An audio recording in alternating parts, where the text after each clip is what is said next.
La mise à jour du référentiel ISO 27001 n'a pas apporté de changement majeur dans les modes de fonctionnement.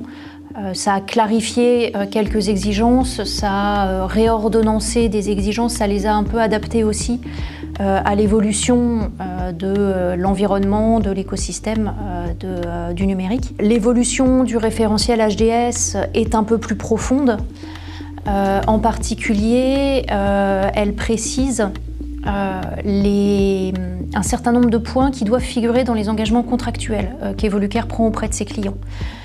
Ce sont des éléments qui, pour une très grande majorité d'entre eux, étaient déjà en place, mais qui n'étaient pas nécessairement formalisés par un moyen contractuel. L'autre grosse évolution sur le référentiel HDS, c'est le sujet de...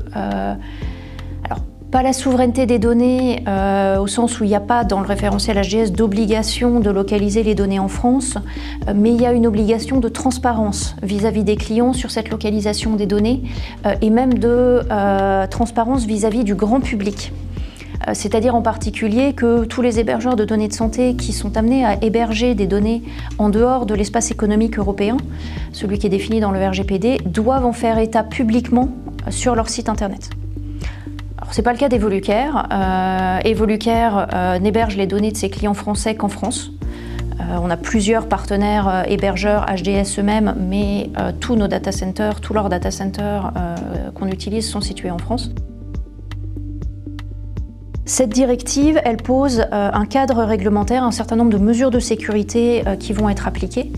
L'avantage qu'on aura chez Evolucare, c'est que comme on est certifié ISO 27001, il y a un certain nombre de ces mesures de sécurité qu'on applique d'ores et déjà et avec lesquelles on est déjà en conformité. L'objectif, c'est d'analyser les décrets dès qu'ils seront sortis et de ne pas planifier nécessairement un projet sur l'intégralité du délai de mise en application.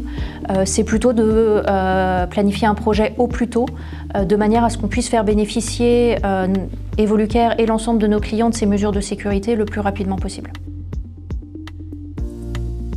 C'est important que l'ensemble des collaborateurs Evolucare soient conscients des risques, soient conscients de la forme que peut prendre la menace, soient au courant des moyens d'alerter, de manière à ce qu'ils puissent protéger Evolucare, mais aussi protéger derrière nos clients, les systèmes d'information de nos clients.